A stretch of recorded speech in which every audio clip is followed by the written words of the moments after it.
Hello everyone, my name is Tommy. I'm Mackenzie. And we have COVID. If you follow us on Instagram or Twitter, hint hint, if you don't, you should probably go do that. You would know we just came back from a cruise, and apparently on that cruise ship, everyone left with a little gift of COVID-19, so... It was so kind of the cruise ship to give it to us. Yeah.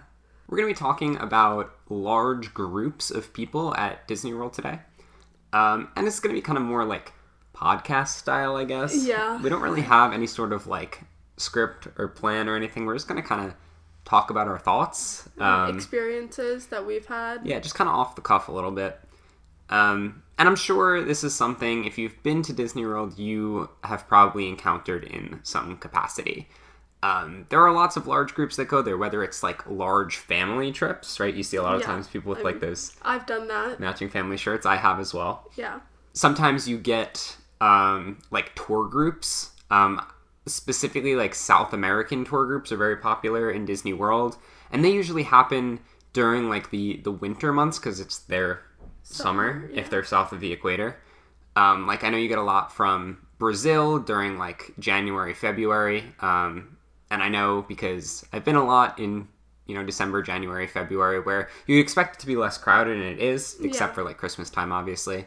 And also, the weather's a lot nicer. It's not as hot. Sure. But you get a lot of those South American tour groups around that time. You see, like, the people with the flags up in the air and everyone just following them. And then also you get, like, school trips, cheerleaders, band trips. Yeah. Senior trips. Summer camps. Yeah, for sure. All of those. So I guess we kind of have multiple different perspectives to talk about this topic from. We were both cast members, right? So we can both talk from the cast member perspective. We've both been guests and encountered them while being guests in the park, so we can talk from that perspective. And I actually also have the perspective of someone that has led large groups, not specifically in Disney World, but in other amusement parks. I was a camp counselor for a very, very, very long time. And I did 3 years of travel camp where I led groups of like up to 50 kids through all sorts of different places across the eastern United States. I've done Six Flags Great Adventure in New Jersey with a bunch of kids. I've done Six Flags, the water park that they have there. I've done the Splish Splash water park on Long Island. I've done, what's the one in Virginia? King's Dominion, which is a Cedar Fair park. I've also done Carowinds in the Carolinas. Dorney Park near Philly, and I think there's probably some other... Yeah, just a bunch of different amusement parks. Yeah, lots of amusement parks, lots of water parks. And most of these trips have had between 40 and 50 middle school kids that I've been responsible for. So I have that experience as well. I've kind of been on all different sides of this. And I want to kind of stress that there are ways to do this, to go with large groups that are effective and respectful of the people around you and things like that. And then there are also ways to do it that are extremely annoying and obnoxious. And actually the reason I think we're talking about this is we had some comments across our different videos where people have brought this up about how, they've had a terrible experience with large groups or something like that. So I guess let's start from the guest perspective here. You are a guest with a large group or seeing a large group? You're a guest in the park with your group of like 3 or 4 people, and you see that guy with the flag coming the other way. What are you thinking? I'm thinking, wow, I wish they didn't have that flag drawing so much attention to their large group. You see them all parading behind. There's like 60, 70 of them. I'm like, how am I supposed to get to the other side of the walkway? So if they're about to get in line for an attraction that you're also about to get in line. I'm sprinting to get in front of them. Okay, so you're not running, you're not like, oh, forget this, I don't want to be near them. It's just, I want to be in front of them. Yeah, exactly. So I don't have to wait. And I don't have to be annoyed that they're at whatever they're saying in front of me, because usually if it's like high school, middle school students, whatever they're saying is probably gonna annoy me. Like, they're like talking about you right in front of you. Or they're just gossiping in general about people. Yeah, and I'm like, really, right now? But I would rather be in front of them because then I'm slightly less annoyed. I can still hear them, but at least I'm in front. At least I'm going to get on the ride before they do. What if it's a group of adults? I feel like that I would be more okay with them being in front of me. Okay, so it's just partially it's you don't want them in front of you because it's going to increase your weight, but then it's also they can be annoying if it's kids some of the time. But adults you haven't been annoyed by in general. Hold on, pause. It's the COVID. The only time the adults are more annoying is on the ride itself, because they will complain about every single thing. Okay. Whereas usually the teenagers, kids, are more fascinated on the rides than they are talking about the little things that are wrong with the rides. Okay. Yeah, I think I have similar ideas where I feel like large groups, it's not necessarily like what they're talking about necessarily. They have a tendency to like have sort of not a mob mentality, but like they feed off of each other sometimes, where like someone would have the idea, it's like, hey, let's like start this chant on the ride, and then like the whole group's like yelling things during the ride. Like, why are you doing that? You know? So like things like that bother me, I think. Like if they're on Pirates and the whole ride they're like, yo, that would be funny. See, I could get on board with that.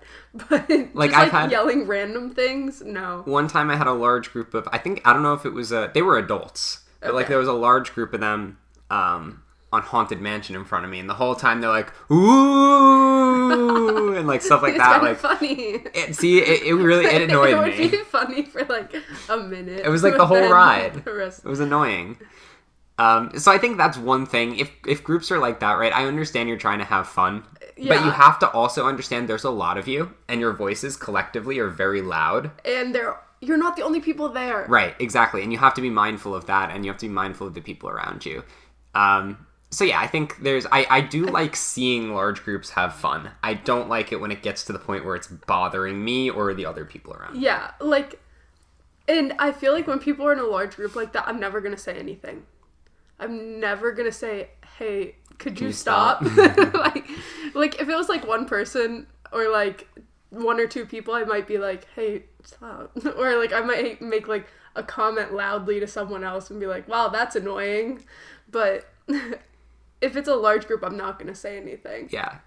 Do you think there's a difference in behavior typically, and an annoyance factor, I guess, between a large group of children that are part of either a school trip or a band, or like a camp trip or a band trip or something, versus a large group of, let's say, international tourists that are mostly adults, but you kind of have a mix there, and there's like 60, 70 of them, versus, let's say, a large family that's like 30, 40 people, and there's like, you know, parents with their kids and everything like that. Is there a difference, do you think? I feel like with the large group of like a school trip, band trip, whatever, there's less supervision.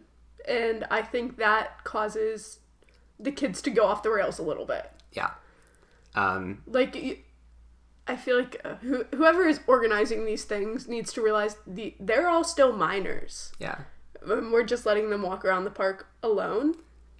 This is kind of a good segue, I think, to our video where I got an entire high school band from Disney World.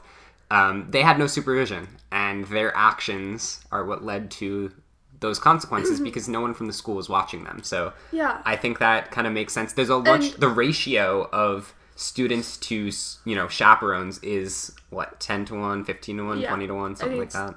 At least 10 to 1. So that's a lot for those people to handle, and they can't always keep them under control.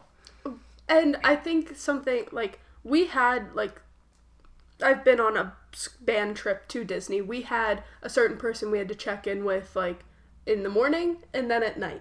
And that was it? Yeah. Like, you had to get on the bus with them, get in the park with them, and then meet them before you left the park. That was it. Yeah. So that can definitely, I think, cause some issues. What about... Sorry. So I think, personally, I don't know if you agree, when it's a large family, I rarely ever have any complaints because you have compartments within that family. Exactly. Right? There's parents taking care of their kids. There to parent their children. Right.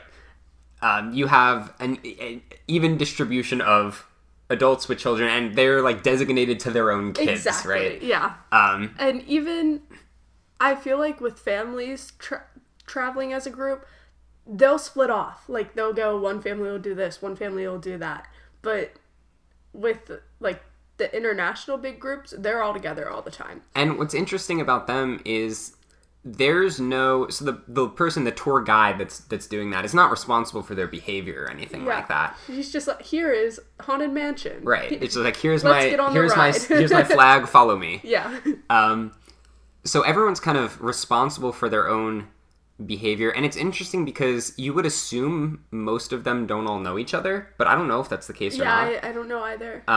But they all definitely swarm together, like in a mob, and I don't know if it's necessarily like their behavior, like in line, like being annoying, things like that. But I know definitely walking, wherever they're walking, can be a nuisance just because they take up so much space. And they're usually like 2x2, or like 4x4, and it's just a huge line. Yeah.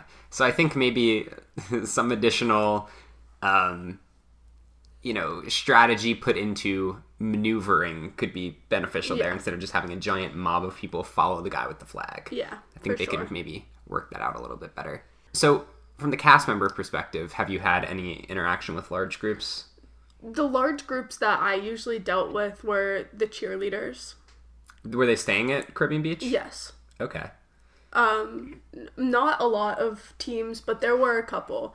And the biggest issue we had would be we're trying to close at the end of the night, and they're all just like sitting around a table, like screaming and yelling at each other. But other than that, I feel like I didn't get as much of a first-hand experience as you did.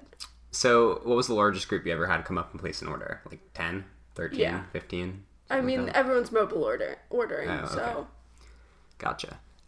So I, working at Pirates, would encounter large groups quite a bit. And they usually, the only time it really becomes a factor is when you're grouping, right? When they walk up and you say, how many? That way you can figure out what row to put them 35. in. And they say 35. And actually, people think that's like a problem, right? They think, oh, like, I feel so bad, we have such a big group. It's really not that hard to deal with.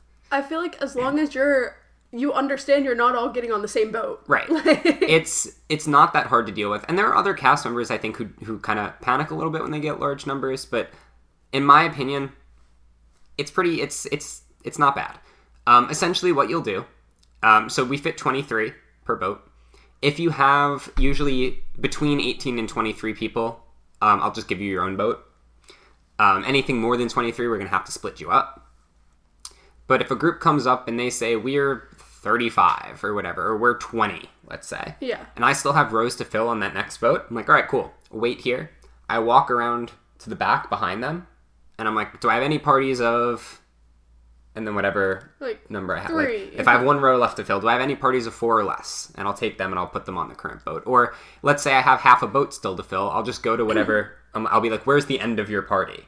And I'll go to the next person. I'll be like, how many here? And I'll group the rest of that boat. Then I'll get to the large group. The part that does become difficult with grouping with a group that's more, that's a large amount is getting them to understand the requirements for where they can sit, because they don't always listen to you.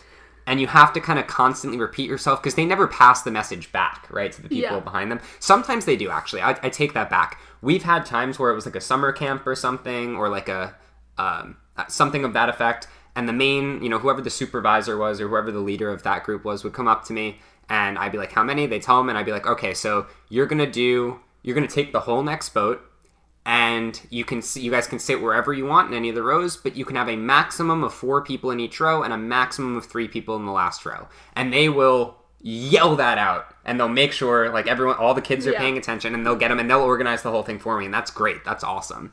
Then there's other times, especially this becomes an issue with some of the South American groups because they don't always speak English very well. Yeah. Where I'll try to explain, and they just either just walk right past me and don't even listen, or they can't understand. So I try to go 4, and I think numbers are pretty easy. I think most of them understand numbers, but they don't always understand what I'm saying about the numbers, I guess. But yeah, I've had times where they just kind of go wherever they want, and I have to before I worry about grouping, I have to just like watch them and make sure they're going in the right places and they don't have too many people in each row or whatever. Make sure that boat's not tipping. But grouping is just math, right? So you figure out, okay, there's 35 people here. I'm going to put the first 23 on this first boat. That's going to leave me with 12 people left. They'll get the first 3 rows on the next boat. And it's as simple as that. It's not really that big of a deal. I've had groups over 30 a couple times when I worked there. I don't know what like the record is. I feel like 795. Like I actually just took the boats all day. It just kept. I've heard stories of groups of like 80, 90, even over 100. But again, it would just be the same process, right? You just divide it up. All right, First 23 people, get on. The next 23 people, get on. Another strategy some people will use is they'll say, all right, they'll yell out to the group. They'll be like, I need everyone to get into groups of 4. Because that's the other thing. Sometimes they're fighting about who they want to sit with, and they haven't had that figured out. So they'll yell ahead of time, I want you guys to all get in groups of 4. That's who you're going to be sitting with. And if they don't have it figured out in time, you just kind of put them wherever. Right. People like changing their seats also becomes an issue. Like, no, I want to sit with this person. I want to sit with that person. But overall, it's really not that bad. Honestly, my biggest complaint in general, I don't have huge issues with large groups. My biggest complaint in general is either you take up way too much space when you're trying to walk places, or if there's not enough supervision and you have lots of kids and they're running around being crazy and no one's watching them. Those are really my only 2 complaints. I feel like that's my biggest complaint is the supervision. Because kids have no self-control. Depends. It depends, but yeah. But you put them in like a theme park like that, they're spending all their money. Yeah. They're trying to do everything they can to get on a ride. Everyone trust to get me, there. I know. Yeah. I think I also probably have a little bit more patience for those large groups because I was in charge of large groups like that. However, there were some things we did that some of these other camps and schools and stuff don't seem to be implementing that made it a lot easier for us. So we had 5 staff members and upwards of 50 middle school kids on these trips. One of their staff members was like our supervisor. And then we had 4 like counselor level people. What we would do is we would split up whenever we would go to an amusement park or somewhere big, somewhere where, you know, the whole group's not doing the same thing at the same time. Instead of forcing the whole group to do the same thing at the same time, right? Instead of walking around the theme park with 50 kids, we would split up. Each staff member would take 12 kids or 13 kids. And then our supervisor would kind of bounce back and forth between all of them. So instead of having 5 staff members and 50 kids, right? Instead of walking through Disney World with 55 people, it would just be a group of 13 or 14 people. Yeah. Much, much easier to manage. And it's better for all the other people, right? It's better for all the other guests because you're not blocking pathways and stuff like that as you're walking. It's easier to control them that way. It's not as loud, right? Because that was one of the issues that we talked about is just the pure volume with that many people that are all trying to talk to each other. It's not like you can't 2 people in a ride together that are in different groups. You can meet up with the other group. Well, it's not a problem. They just let them pick their groups beforehand. Yeah, that makes sense too. Yeah. So much, much easier, even though, like, sometimes it's nice to have another staff member with you, right? In case issues come up and you need someone to take over or whatever. It's not worth it. It's 1 staff member for 13 kids is easier than 2 for 26 kids or 5 for 50 kids. Yeah.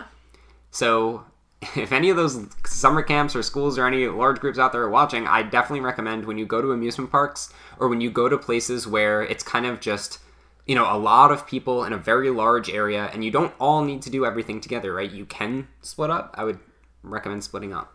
And don't split up, let the kids run off by themselves. That's not at all what we mean. Right. No, yeah, you need supervision there. What I will also add, though, and this is something people were commenting on in that video where I talked about how I got that high school band. Not a lot of people, but some people were saying it's not fair to the other kids that didn't do anything wrong or the future students of that school. And that's partially true. But you have to realize that it's not just the kids' fault either. It's the supervisor's fault. Yeah. When you bring children somewhere, whether you're a school, a summer camp, whatever you are, you are responsible for those children, and you are responsible for the actions of those children. You're responsible for their safety, right? And for anything that they do wrong. So I know when I was working at camp, if any of my campers misbehave, if any of them break any rules or do anything wrong, that's my fault. It's not just, it is their fault, but it's also my fault because I'm supposed to be the one in charge of them, you know, supervising them, controlling them.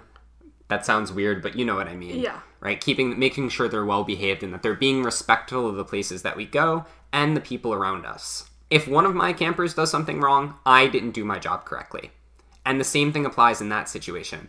Those students did things wrong. That meant that the supervisors, the people from that school, the staff members from that school that were there didn't do their jobs correctly. So that's why the school is banned. It's not because those other kids also did something wrong. It's because the schools showed that they are not capable of controlling their students. They're not capable of being responsible for their students. So I think that brings us to the question, what is your favorite large group of people at a Disney park? The kind where everyone is respectful of where they are and respectful of the people around them. It doesn't have to be a specific type as long as that is in place, right? As long as they realize, hey, we're a lot of people, we make a lot of noise, let's be cognizant of that. As long as they realize we are in a public place with public people around us, right? Even though we're all with our friends or with our family, we need to be aware of how our actions impact those around us. And as long as they realize, hey, this is, you know, we are visiting this place is a privilege, right? And we need to treat it as such. We need to respect the rules of the places where we are, and we also need to respect the property of the places we are and things like that. So it doesn't have to be a particular type. I think any of those types of large groups that we talked about, whether it's a family, a school trip, a cheerleading trip, a band trip, an international tour group, whatever, I think they all can exhibit those behaviors, and they can also exhibit the opposite behaviors. Yeah. So whatever group is responsible and is polite and is respectful, that's my favorite kind of large group. Any other thoughts? I don't think so. Okay. Thank you guys for watching. If you have any thoughts, if you want to add to the discussion, comment section's always open, right? We love reading the comments. We've gotten lots of awesome comments over the past couple weeks. So yeah, please add your thoughts or questions or whatever you have to keep the discussion going. Also, if there are any other topics you want us to discuss that you're interested in hearing our thoughts about, please let us know about that as well. Follow us on TikTok, Instagram, Twitter, links in the description. Subscribe here on YouTube if you want more Disney content. And we will see you guys in the next video. Bye. Bye.